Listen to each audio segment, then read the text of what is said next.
बिहार में 2,61,000 करोड़ का बजट पेश कर दिया गया है। आखिर ये बजट किस काम का कि हर साल बिहारी मजदूर बिहार से बाहर मार खाने को मजबूर हो जाते हैं और बिहार में रोजगार का भरमार की बात जो है चच्चा भतीजा करते हैं, लेकिन रोजगार मिलता नहीं है। तमिलनाडु में अभी मजदूरों को मारा जा रहा है, लेकिन वहां के डीजीपी कह रहे हैं कि ये जो है घटना जो है गलत है और इन सब चीज़ों पे चर्चा करने के लिए प्रतिपक्ष के नेता जो है विजय कुमार सिन्हा जी अभी हमारे साथ हैं और इनसे हम लोग जानने का प्रयास करेंगे कि आखिर बजट से बिहार को कितना फायदा होगा और तमिलनाडु में जो मजदूरों को मारा जा रहा है उसके लिए विपक्ष क्या कर रहा है। सबसे पहले सच तक न्यूज में आपका स्वागत है। धन्यवाद। तमिलनाडु में जो मजदूरों को मारा जा रहा है, बिहारी मजदूरों को, हिंदी भाषी क्षेत्र के मजदूरों को, उसके लिए आप लोग क्या कर रहे हैं? देखिए, दुखद और दुर्भाग्यपूर्ण है। हमने तो सदन के अंदर भी कहा कि माननीय मुख्यमंत्री जी 18 वर्ष आपका शासन को हो गया और इसके पहले आपके बड़े भाई का 15 साल का शासन था और इस शासन में आपकी कोई ऐसी नीति क्यों नहीं बनी कि युवाओं का पलायन रुके और निवेशक आकर्षित बिहार के अंदर क्यों नहीं हुआ और निवेशक वहीं निवेश करता है जहां उसे सुरक्षा और संरक्षण मिलता है, करप्शन से मुक्ति रहता है। आज बिहार के अंदर न सुरक्षा है, न संरक्षण है, न करप्शन से मुक्ति है और इसके लिए पूरी तरह से आप जिम्मेवार हैं। आज हमारे नौजवान लगभग 5 लाख से ज़्यादा, तो हम लोगों की सरकार जब एनडीए की थी तो वो पद रिक्ति था जिसको पाइपलाइन के तहत में प्रक्रिया शुरू हुई थी, वो भी कर देते तो आज 5 लाख नौजवान को नौकरी मिलता। बजट से कितना फायदा होगा बिहार को? बजट पूरी तरह से ढकोसला है, भ्रमित करने वाला है। आज तो हमने पूछा कि आप नौकरी की बात कर रहे हैं, 4 लाख लोगों को नौकरी देने की, 10 लाख से 4 लाख पर आ गए और वो भी 4 लाख का प्रावधान आपने बजट में नहीं किया है, 1 पैसे का प्रावधान नहीं किया है। जिनकी नौकरी है उनका इंक्रीमेंट होगा कि नहीं, इस पर भी आफत है। आपके सामने एक अखबार है, हिंदुस्तान पेपर है, जहां पे बिहार के मुख्यमंत्री देखिए क्या बोल रहे हैं कि बिहार जैसे गरीब राज्य पर ध्यान दे केंद्र सरकार। ये वो व्यक्ति बोल रहा है जो ऑलरेडी 18 साल से बिहार का मुख्यमंत्री है और बिहार को गरीब राज्य बोल रहे हैं।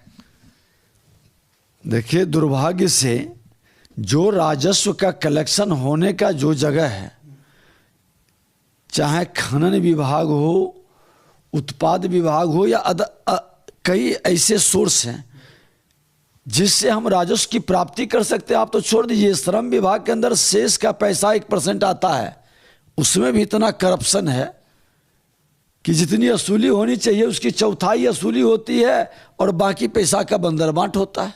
तमिलनाडु में जो मजदूरों को मारा जा रहा है उसके लिए आप लोग विपक्ष के नेता क्या करने वाले हैं?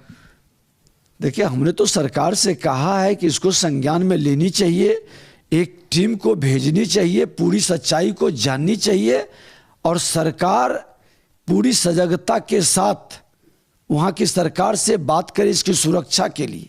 जन्मदिन का बधाई का आदान प्रदान ट्विटर पे ये लोग कर रहे हैं। नीतीश कुमार जी का जन्मदिन का बधाई जो है स्टालिन दे रहे हैं, स्टालिन का जन्मदिन का बधाई जो है तेजस्वी यादव दे रहे हैं और बिहार के मजदूर मार खा रहे हैं। और वहाँ के डीजीपी जो तमिलनाडु के डीजीपी हैं, आनन फानन में एक स्टेटमेंट ट्विटर पे जारी करते हैं कि ये सारा वीडियो गलत है, ये झूठ है, बिहारी मजदूर को नहीं मारा जा रहा है।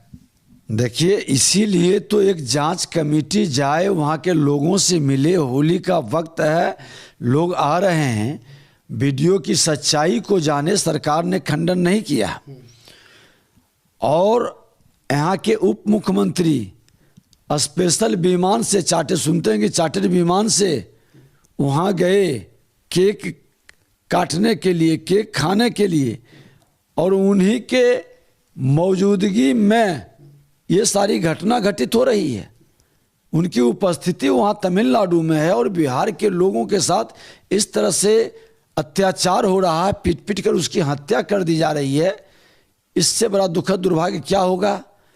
सरकार क्यों नहीं इसको सजगता के साथ लेती है?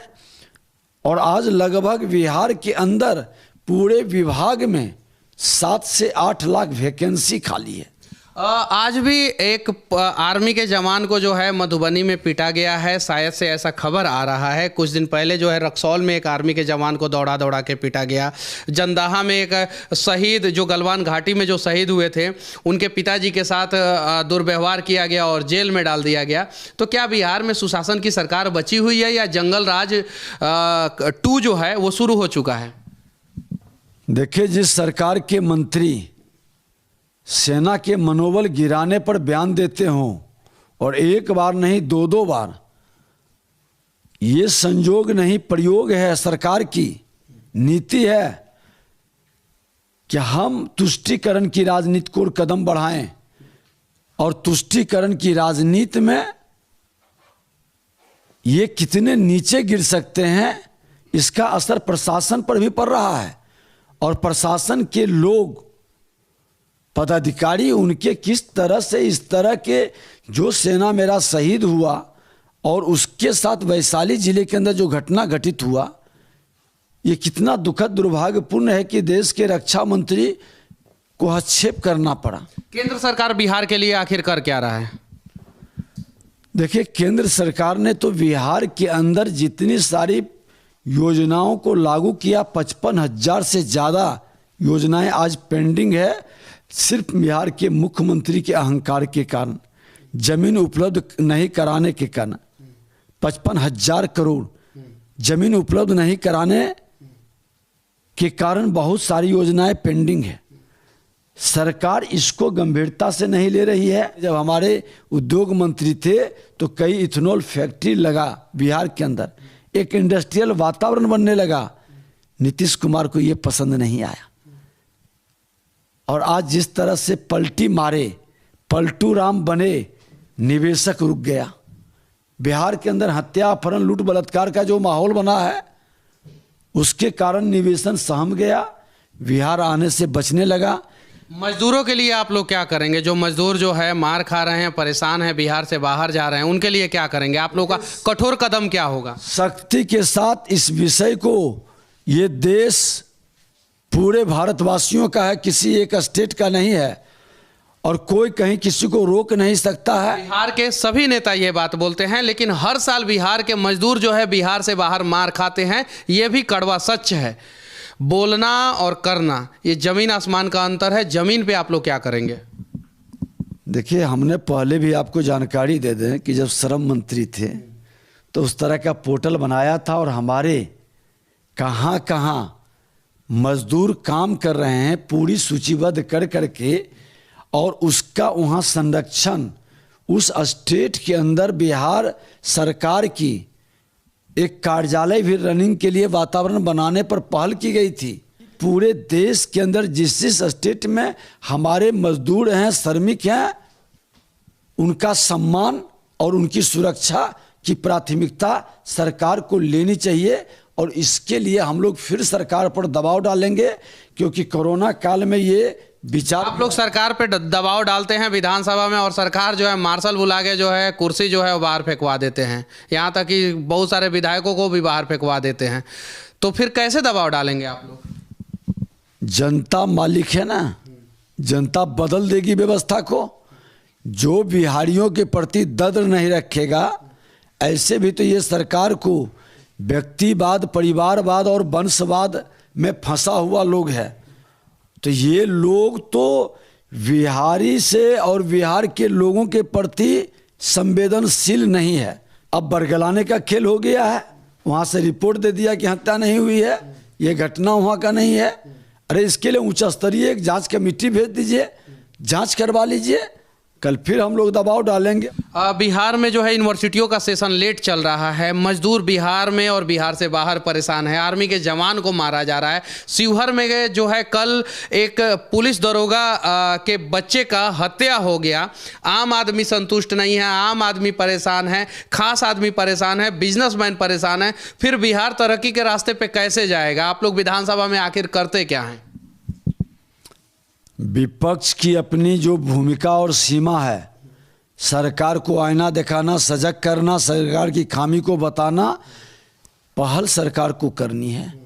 मैंने तो आज प्रतिपक्ष के नेता के नाते नहीं, जब आसन पर अध्यक्ष थे उस समय भी सरकार को हमेशा सजग करते रहे कि जिम्मेवारी का निर्वहन करें। लेकिन अगर जो आप कसम खाकर बैठ जाएं कि अपने अहंकार महत्वाकांक्षा के लिए हम बिहार की जनता को भगवान के भरोसे छोड़ दें, तो फिर तो जनता मालिक है, वो निर्णय करेगी। ऐसे मानसिकता के लोगों को बदलने का, ताकि इससे मुक्ति बड़े भाई छोटे भाई जो 33 वर्ष से बिहार की सत्ता के केंद्र बिंदु रहे और बिहार के लोगों को वर्गलाते रहे, लड़ाते रहे, जातीय उन्माद पैदा करके, धार्मिक उन्माद पैदा करके, तुष्टीकरण के माध्यम से सत्ता में बने रहने के लिए जो वो खेल खेलते हैं, इसकी जवाब तो लोकतंत्र में जनता के द्वारा ही दी जाएगी। अभी पूरे देश में जो है सबसे ज़्यादा परेशान अगर कहीं के लोग हैं तो वो बिहार के लोग हैं, और सबसे ज़्यादा परेशान कोई राज्य है तो वो बिहार है। यहाँ के मुख्यमंत्री 18 साल मुख्यमंत्री होने के बावजूद जो है कहते हैं कि बिहार जो है एक गरीब राज्य है और केंद्र जो है मदद दे। यानी मुख्यमंत्री को जो है ये भरोसा हो चुका है कि वो बिहार को नहीं बदलने वाले हैं। बिहार को विशेष राज्य का दर्जा कब मिलेगा? देखिए, मुख्यमंत्री जी को हमने कहा कि विशेष राज्य के दर्जा में आपके बहुत प्रिय लोग उसमें सदस्य थे उस कमेटी में, और क्यों निर्णय नहीं कर पाए? रंगराजन कमेटी, रघुराजन कमेटी में वो सदस्य थे, इनके प्रिय मित्र, इन्हीं के दल से जुड़े थे, क्यों निर्णय नहीं करवा पाए? अच्छा, कब मिलेगा विशेष राज्य का दर्जा बिहार को? इस तरह के नीतिगत निर्णय का जगह ही नहीं है। मुख्यमंत्री जी जानते हैं इस बात को कि जो जो कंडीशन है, जो जो शर्त है, ये तो नींद से जगते हैं, विशेष राज्य चिल्लाने लगते हैं। अरे विशेष राज्य के पहले बिहार के अंदर हो रही भ्रष्टाचार पर तो अंकुश लगाइए, विशेष राज्य से पहले अपराध पर तो अंकुश लगाइए, तब निवेशक आएगा, तब रोजगार का सृजन होगा। हमारे जो नौजवान बाहर जाते हैं, जब घर के अंदर रोजगार मिलेगा तो पलायन भी रुकेगा। चलिए, ये थे बिहार विधानसभा के विपक्ष के नेता विजय कुमार सिन्हा जी, और इन्होंने अपनी बातों को रखा। लेकिन बिहार को विशेष राज्य का दर्जा मिलना चाहिए और जल्द से जल्द मिलना चाहिए। साथ ही साथ बिहार के मजदूर बिहार में परेशान है, बिहार से बाहर परेशान है, बिहार के लोग बिहार में परेशान है, बिहार से बाहर परेशान है। आखिर सरकार कर क्या रहा है? बस 18 साल के बाद सरकार का एक स्टेटमेंट आता है कि बिहार एक गरीब राज्य है और केंद्र मदद नहीं कर रहा है। इन सब चीज़ों के बीच में जो है बिहार और बिहारी परेशान हो रहे हैं। बाकी हमारा ये प्रयास और इनकी ये बातें आप लोगों को कैसी लगी कमेंट करके ज़रूर बताना, और उम्मीद है कि आप सभी भी बिहार को विकसित राज्य बनाने में जो है अपना अपना योगदान जरूर निभाएंगे। जय हिंद।